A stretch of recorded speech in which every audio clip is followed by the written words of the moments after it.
Welcome to another Google Analytics live stream. Today we're talking about Data Studio reporting like a boss. I'm Louis Gray, and I'm here with Nikhil Roy, Product Manager on Data Studio. As you remember, earlier this spring we introduced the Google Analytics 360 suite, and we had a number of pieces within that suite, one of which was our data visualization story, Data Studio. So 2 weeks ago I stood here and we talked with Nick about introducing Data Studio. This is part 2 in our 3-part series. Nikhil and I are going to walk through reports, and let me hand it off and we'll start with some demos. Thanks, Louis. Excited to be here. So today we're going to dive deep into reporting and take a look at how you actually build a report. Like you mentioned, there's multiple pieces to the product. I'll walk through it, and hopefully we can spend some time on the details of the product itself. So what I thought we'd do today is actually build a report from scratch. So let's jump right into it. Let me open up Data Studio, which I have open here on a tab. So this is your Data Studio interface, your home screen as we call it. So off to the left you have two links, reports and data sources. So now this is a list of reports that I have access to. So I can click on one, it opens it up. This is one of the samples we actually built for the Olympic opening ceremonies around the TV ad performance. So we're going to try and build something, maybe not as pretty, but something close. So in order to start building a new report, you just start by clicking on the blue plus button. So that puts you into a blank new report. And as you'd expect, any report actually depends on data. So we'll start with adding a data source. So I have a whole bunch of data sources that are already existing. For the purposes of today's demo, I'll actually build the data sources from scratch as well, which is really simple and quick. So here's all the connectors that I have access to. I'll start with a Google Analytics data source, which I'm sure many of you use a lot of. So I'll go with our demo app. So what I'm going to do for our demo today is actually pull in data from a demo Android app. And I'll click on the account property view and hit this blue connect button off to the right. So once it's connected, it goes back to the underlying data source and pulls in the schema. So if you're familiar with Google Analytics, a lot of these metrics and dimensions should seem very familiar. Let me give this a new name. I'll call this Android app data. And just to quickly give you a cursory overview of what's going on here, these are the metrics and dimensions. Green is a dimension, blue is a metric. I can click into it, rename it. We auto detect types.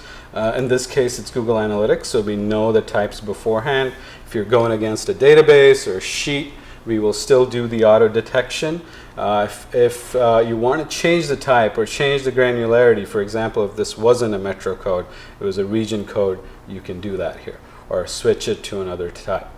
There's also aggregations that you can set as a default, and this little blue plus button inside here actually allows you to create calculated fields.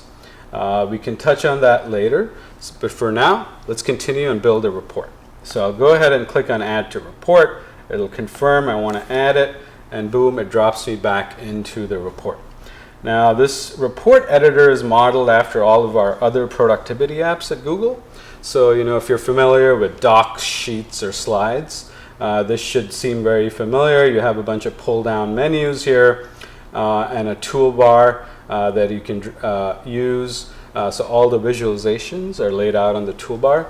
And there's a properties panel off to the right here that you use to actually configure the charts. So Nikhil, usually when we talk about data visualization tools, we want to say, who is this being intended for?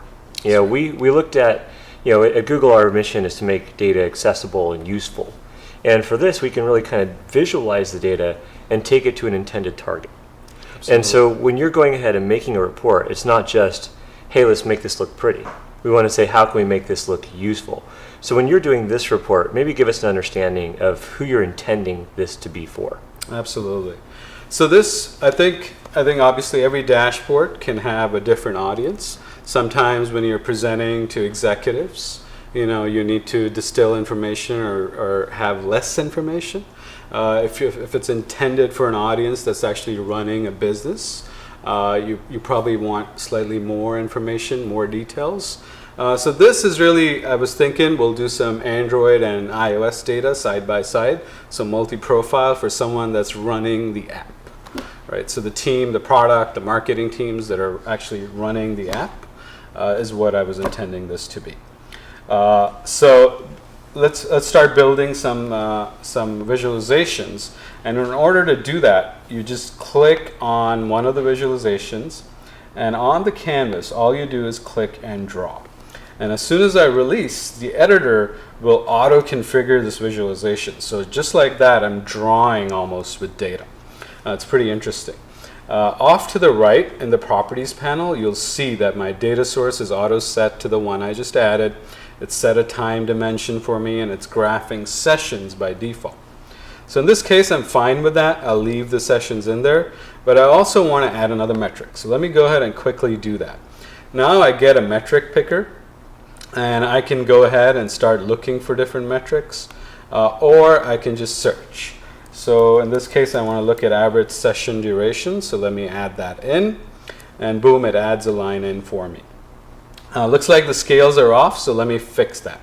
So I'll go to the Style tab and say, hey, let's put this on the right axis. So there's a lot of detail in the Style tab that we'll touch on later. In order to continue on, so now that we have the session and the average session duration, maybe we want to show totals. So that's a trend. Now let's look at a total of the sessions. So that's the total with a scorecard right there. Now let me do one thing. Since the numbers are really big, there's a little option here called compact numbers. So as soon as I hit that, boom, it goes to a compact format. Now these are real live objects. I can actually, and this is a real editor, like a modern editor, so I can Control C and Control V, and it copies these objects. And these aren't screenshots, so I'll change that, and now let's get the average session duration added here. So there you go. And you'll notice that they're slightly misaligned. So let's get them aligned.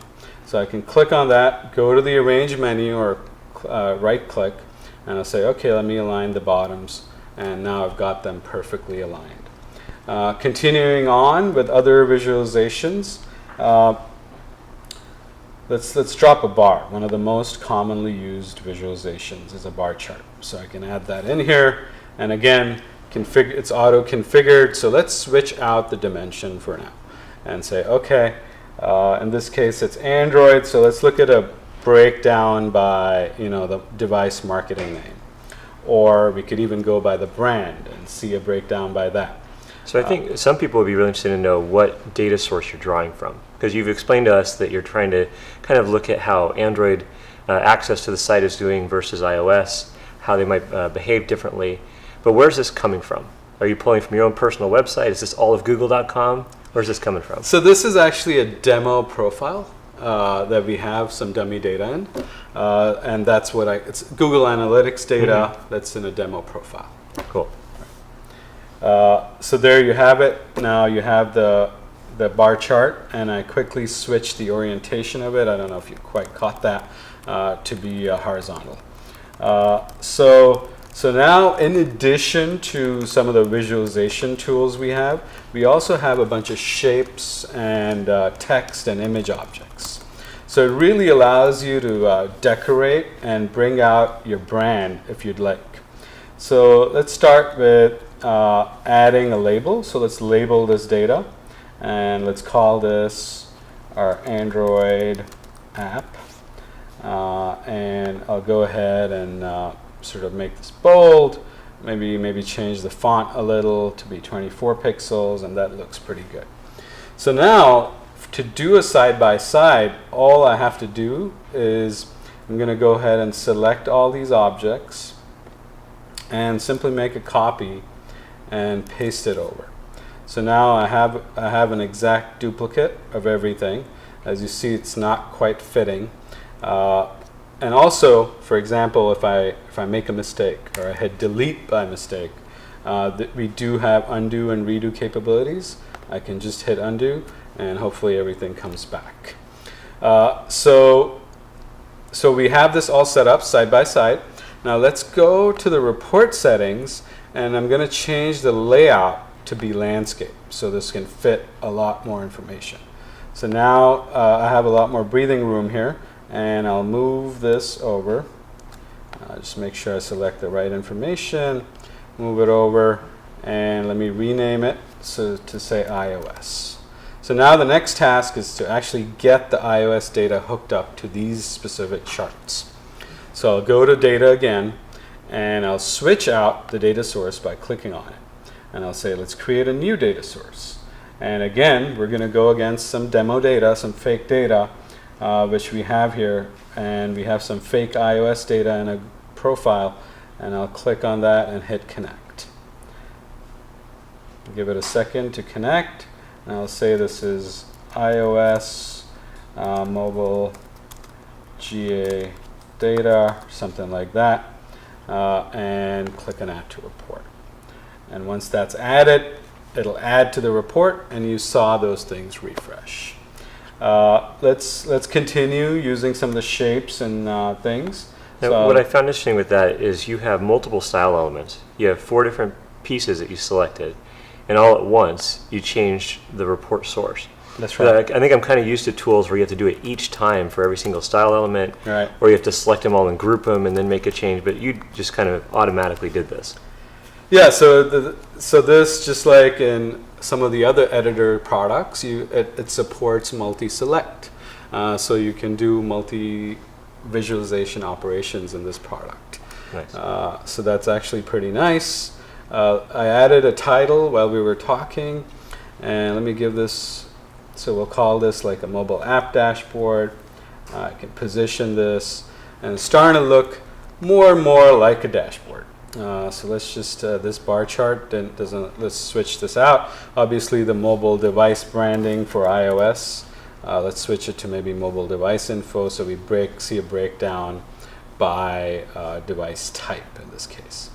So I'll pause for a minute and actually switch out of edit mode and go into view mode. Now this is the mode that your viewers would experience this dashboard in once you share it. So as you can see, now the charts are more interactive. They started to come to life. I get hover tips and things like that. So this is sort of the basics of building a dashboard. So the next thing I wanted to dive a little deeper into was actually interactivity. One of the key things that you want your viewers to do is be able to interact and do mini analysis themselves. So one of the things we offer here is controls. So we have 2 controls, a date range control and a filter control. So let's start with the date range control. I'll start by dragging and drawing this date range control onto the canvas. I'll just reset the font to be that. And now let's switch back to view mode to just see what happens. So it says select date range. Now when I click on it, boom, I get a date picker. And I can select a particular date range and hit apply. Now watch the magic. Automatically, this date picker was bound to all the visualizations on the page. I didn't have to write any code or do anything. So now all my visualizations are in that date range. And what I like about this a lot, given we're speaking with a experienced user base of Google Analytics, Right. is that this looks a lot like Google Analytics, right? This is the same date picker that they're used to. They can pull in the last 30 days. They can make any kind of selection. And like you were saying, this is kind of the view mode. So when you do report like a boss and send it to your boss, Right. The boss can still make changes and see it in a whole That's new right. way. And the boss isn't stuck in a particular date range. So now Right. all of a sudden your report is super dynamic. It also solves for additional issues. I know, having been in marketing for many years, they would say, well, you're just giving me the data that I want to see, not the full story. That's And in right. this case, they can actually go through and cut it any way they want and get a full picture of the data. It's very cool. Absolutely. So you notice that the report started up and it was a prompt that said select date range. So let me show you how you can set a default. So when you switch over to the data tab here in the properties side, you'll see there's a default date range property. So I can set that to be, let's say, last 28 days. And I hit apply. And now, it actually starts off with a default date range. So when I go back to view mode, it is in the last 28 days. I can open it up. It tells me that that's what it is. And now if I switch it, it actually works. So that's the date range control, which adds a lot of interactivity and makes the dashboard a lot more dynamic in terms of the data you can view. Another control that we have is the filter control. So let me add a filter control to this report. So I'll try and squeeze this up over here, make some room here for the filter control. Let me redraw this, and we can drop a filter control right over here. So by default, again, the filter control comes in pre-configured. So off to the property panel here on the right, you see the dimension is set to source. What we can do is say device marketing name, or in this case it's branding, so I can get the same list. It looks like it's actually pulling from the iOS data source. So let me switch that over to Android, and there you go. Now I have a list of Android device manufacturers, and it also shows me a metric if I'd like. Now there's a configurable option here that says show or hide values. So now I can say, okay, show values or hide values. In this case, I'll leave it hidden, and let's jump back over to view mode. So now we have this new interactive element. So for example, if I wanted to see only Sony, I can click on that, and it updates the entire report. Again, this control was bound to the entire report. Now, obviously, there are no Sony iOS devices. So the right side of my report went blank. Not something I intended for to happen. So let's see how we can But the data is real. That data is real. Yeah. You can tell. So now let's see how we can scope a particular control to only control a few charts. And we made that actually very easy to do. All you do is select or multi-select. So I'm just going to drag an area and select all the charts. And I'll right-click and say Group. So now that all these things are in a group, it's going to be limited to or scoped to just those visualizations. So let's try that again. Let's look at Sony only. And now you see the right-hand side is not affected, but the left-hand side is affected, and you can see it dynamically refresh. One last thing, and then we can move on from the filter controls. It operates in two modes. So this is the expanded version of the filter control. There's a little checkbox here in my property panel that says expandable. And now it goes into a drop-down mode. So I can essentially take this, maybe put it right on top of this chart, and say, okay, same filter control, and now go back to view mode, and here you have it. Now it operates more like a drop-down. So when I say, okay, Samsung, Sony, LG, it goes away once I have it selected. It does show you the values selected as a hover tip, so you can control those things. So that's filter controls. Excellent. So I know we were talking earlier about taking a report that you've built, sharing it, and then letting a person edit it. Can we walk through that? Maybe kind of give me, I want a hands-on here to see if I can awesome. Make you this ready even to better. Get your hands dirty, Lewis? So I'll click the share button, and sharing is actually super simple in Data Studio. So it's important for me to point out that Lewis does not have access to any of the data that I've built using this report. I've just been watching. So I'll type in his name, and I can select the permission level. Most likely, when you share broadly, you're going to give view permissions, but in this case, I'd like Lewis to actually come in and edit with me.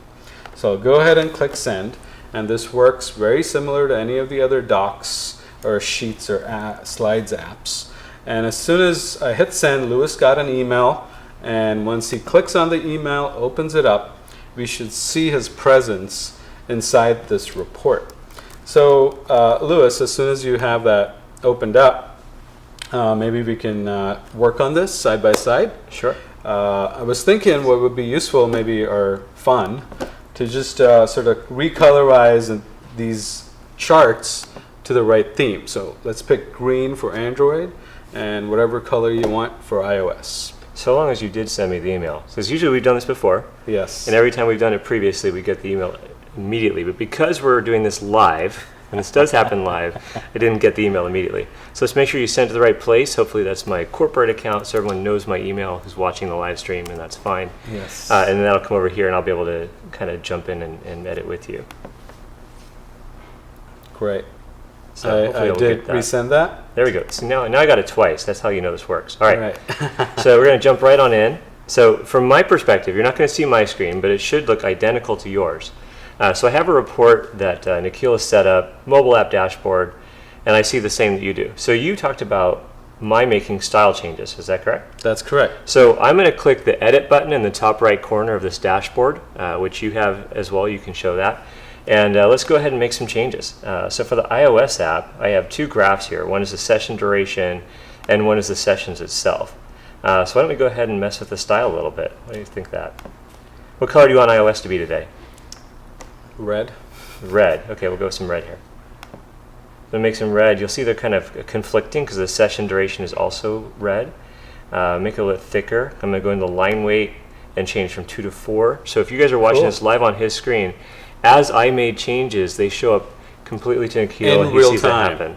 This is really So cool. I Collaborating. didn't have to hit save. I didn't push my data over to him. I didn't email him a new copy. This is live, which I think is really one of the most interesting parts about it. So yeah, we got our iOS here. I can actually switch the axes up. See, I messed up your graph because I hit the right axis on here. And I have the ability to do whatever I want to this. So I can go to the second series. And I think the red is conflicting a little bit. So I'm going to make it red and a little bit more purple, if that's okay with you. And then change the Absolutely. line weight to 5, because you said bold. We're going to do this bold like a boss. We're going to get some bold coloring in here. Yeah, and this is super useful when you want to highlight a certain metric. Yeah. Right. So this is And very. I thought the chart below probably should be horizontal as well. I mean, when you look at this, you got your Apple iPhone, the iPad, and the iPod Touch. Not a lot of folks using iPod Touch in this demo. My kid has one. But you can go ahead and look at iPhone clearly blowing away iPad in terms of the numbers. Looks like 3.9 to 4 million. But that's just in the last month. That's right. And you know, as you said, I'm going to get out of edit mode here, switch to view, and I'm going to switch the dates. Now, I assume in my view mode, when I switch to view, it doesn't change it on your screen. It does just not. mine. That's right. So, but if I wanted to see it for me, I'm going to go back another month just because I'm curious to see what it does to the numbers. And sure enough, yeah, now I got iOS up to 12 and Android to 9.9. You're just going to have to believe me. That's right. So while we're on the subject of styling, I thought it'd be good to point out that when you go to the report settings, we do have a concept of themes. And right now, we just shipped two simple themes. It's simple and simple dark. So let me show you how that works. So over here in the theme selector, you have simple and simple dark, and we do plan on adding more. So once I switch it to simple dark, you'll see that there's a pretty dramatic shift here. So it auto set the background and the shape colors and the font colors and things like that, and made it a lot more, it made it like a dark theme. So that's one aspect of styling that I think is interesting to point out. You'll notice that I was able to take this line chart and also turn it into a bar chart. So we have a whole bunch of granular settings here on each one of these charts. So if you go through the style tab, which I won't spend a whole lot of time today, you can set where the legend should be. I can take the legend off, put it off to the right, things like that, or to the bottom. Show data labels if I'd like. Too many data points there, and change the axes and things like that.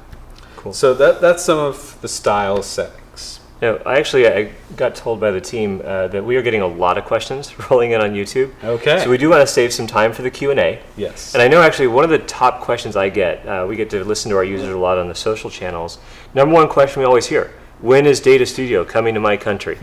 I know we're not answering that right this moment. So today, this is all about the US users we've rolled it out to. That's correct. We have planned to roll it out even further coming up. So if that's your question, please save it. We're going to bring it to you coming up. But we do have a couple things we definitely want to touch on. One of which, I want to highlight the Data Studio Gallery. We just rolled this out actually That's this right. week. Maybe you can pop it up. Absolutely. It's at datastudiogallery.appspot.com. You already had it in a tab. That's wild. So this actually has a number of interesting Data Studio templates that people have already made with real data, specifically like M. Night Shyamalan. Probably some of you like some of his movies, but not all of them. This is what the data is telling us. We can look at the gun control filibuster, what happened there, and also the demo website that we launched with Acme Marketing. That's right. And so we commonly get people asking about beautiful reports. You're getting good examples. And I think these are some of the best that I've run into in the last several months since you launched the product. Yeah, and interestingly, some of these actually ship in the product out of box.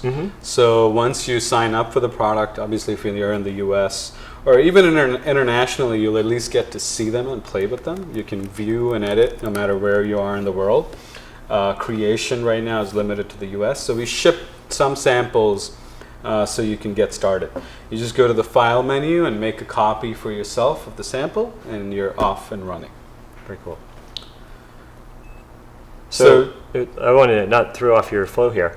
We do have a bunch of questions. Sure. Are there any wrap-up pieces you want to hit before we see how quick we get I through? just wanted to show off maybe a few of these samples actually, but Cool. we can wait if you want to do some questions. Go ahead and show one of the first. samples, and then Right. I'll look So through the here's a questions that come in. sample of the very same report that we were building, but just something if someone spent a little more time on the visual aspects.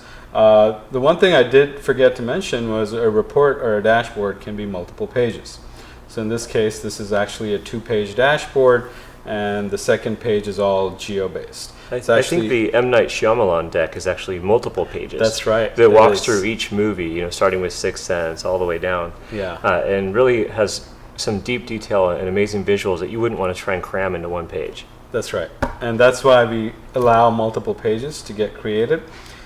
Here's one that's getting data from a sheet with rain for Chicago. And there's some big query data coming in on flight, departure, and arrivals. So you can actually coordinate queries across data sources and see if you find some interesting insights. So I know we're going January. Let's go to the time when it snows a lot. So maybe January and February. I'll go ahead and hit apply, and we see some spikes here, and we'll give it a second, and you can see that indeed there is some correlation between precipitation and average flight delays. Yeah. Which one assumed, but now we have data to prove it. That's right, which is always great. And here's another one that's Google Analytics based, a sample that we actually ship in the product that shows off some charts in different configurations. Here's a stack bar versus a column. And here's another one that's an AdWords sample that's also shipped with the product. So I don't want to take up too much time on this. Let's do a few questions. Sure. You say a few, I see a lot. So we're going to go through and try and find ones that are similar. For those of you who have lobbed questions in, I know we are monitoring Twitter, and also questions are coming in live on the YouTube stream. So first question is from Steve. He wants to know, what questions should I be asking of my data that visualization can solve? Yeah, no, that's a very interesting question, and I think a lot of people have written books about this, right? So we could talk about this at length. I think the key is back to where we started, was you asked me a question, who's your audience, right? And I think that is the key question. So depending on who your audience is, there's probably the dashboard that you create will be maybe more for exploration or more to deliver insights. Right. So I think it's an audience-dependent question, and ideally the visualizations themselves point to the insights that you're trying to drive home. And one thing I found, and when I go out and I speak with people who use GA, they often talk about reports that they build and share weekly. They spend a lot of time in GA, maybe Sunday night, to deliver for a Monday meeting. That's right. Or kind of do the end of week wrap up. And what I like about Data Studio is you can run it once, publish it to a URL, maybe on your company intranet or anywhere that somebody can get to, and it just updates on the fly. And so instead of having to rebuild it every time, you just have to do it once, which is very cool. And so there's a lot of questions about connectors. What type of data can I bring into Google Data Studio? And what's coming next that you haven't told everybody yet? So obviously this is a very new product. We're still in beta, just launched in May. So we're focused on our Google data right now. So you obviously have like Google Analytics, Google Sheets, Google BigQuery, AdWords, YouTube. So things that are coming down the pipe. So we've heard loud and clear from our users that they want to be able to bring in CSV data, so uploading files. We've also heard from a bunch of our GA users that double-click data is super important. So that is also something we're looking at. And Search Console, which was previously called Webmaster Tools, is also very relevant to this audience. So that is also on our roadmap. And that's good. You saved me a question. Ryan Jones from Twitter specifically asked about Webmaster Console and AdSense as data sources. Yes. So thanks for plugging that. So one person asked, this is from Chad, he said there's a lot of flexibility in Google Data Studio and Analytics. What do you think is the best way to go about planning for making the right reports? Yeah, I mean, so it is a new product, so there is going to be a slight learning curve, but obviously the goal of the product is to make this so that you don't have to read a manual or go through training to actually use this product. I think planning out your dashboard, probably involves just maybe some of the things that I do. Sometimes you start off with a whiteboard sketch or a simple notepad sketch to figure out what information you want to lay out. But really, I think it's back to the key questions you want this report to answer. Is it top line KPIs that you're trying to deliver, or is it a deep dive into a specific product category that you're trying to deliver a report on? So I think you start off with a list of questions and actually put those questions on the dashboard itself and draw the visualizations below it to deliver the insights of the answers. And that leads us into another question from Lauren, who asks, when sending Data Studio reports to my team, do you recommend a best practice of putting the executive summary in the report or as an attachment email? So as far as the executive summary, so now I did show you can do multiple pages in the product, and you can actually deep link into different pages. So if you wanted an appendix where you add the executive summary, that would be my recommendation, not to start off the dashboard with the summary maybe. If it's a static dashboard, then that makes perfect sense to start off with an executive summary. But otherwise, I'd say keeping those two separate, making the dashboard as dynamic and reusable as possible is probably your best bet. All right, so here's a quick one. Hank from YouTube was asking, can we use Control-C, Control-Z in Google's Data Studio? Absolutely. I saw you do it. The answer is yes. Yes. So ability to export PDFs, is it coming soon? Or do I just have to print and say save as? So you can print and save to PDF. To be very transparent, that does only one page at a time. So this is something that we hear a lot about, right? And our current sharing model is super flexible. It allows you to share with individuals or even groups. So if you are using Google Apps for work and your domain is Googleized, I'll call it, then this fits perfectly with that workflow. Now we do recognize that sometimes you do want to send this off as a hard copy and things like that, and it is something we're looking to on our roadmap. So you mentioned a couple times, you said this is a new product, right? Yes. And so a lot of people are used to a current workflow that they already have. That's right. I think Gabby was specifically asking about it, and it says, for a long time she's been doing reporting in Sheets. So what are some benefits from moving from Sheets to Data Studio? Because that's going to take a little bit of setup to make sure that the data is right. Right. So what does she get from making that type of change? So I think for Gabby, if she's happy with Google Sheets, then I think she should stick with it if that's actually solving all her use cases. So I don't necessarily think that this is a competitive product to Sheets. It's more a complementary product. So I think what Data Studio can offer on top of it is some of these interactive controls.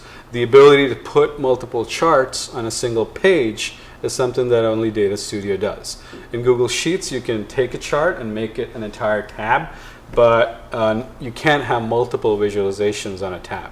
And then you layer on the interactivity, and that's what you're really delivering with Google Data Studio. Also, the Data Studio dashboards are fully customizable. So you can not only customize the visualizations, but also the layout and introduce or at least inject your branding into it.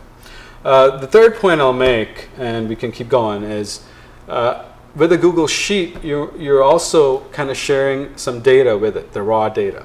With a Data Studio dashboard, you can sort of limit what you share based on what you're exposing on the dashboard itself. And so one of the things you were just mentioning, with the Google Sheet, sometimes the data is coming from the cloud, sometimes it's coming from other sheets within that sheet. And so one of the questions comes from Dinesh on YouTube. He has a two-parter. But the first I think we just discussed, which was, is the computation done on a local system or in the cloud?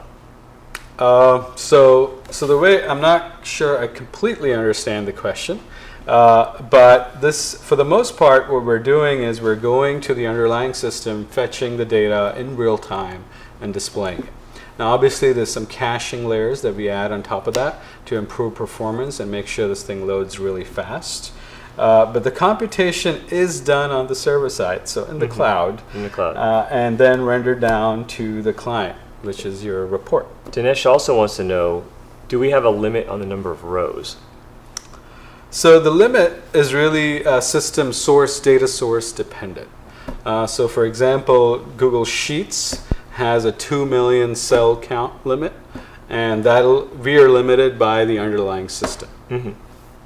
So one question, this is from Deacon, and I think I've seen this in action, which is, can we make charts automatically show the percentage callouts or changes to data in Data Studio? For example, a percentage increase or decrease over time. Absolutely. And that's actually one of the topics I wanted to cover. So date comparison is something that we've built in as a first-class thing into this product. We know everyone does it while reporting.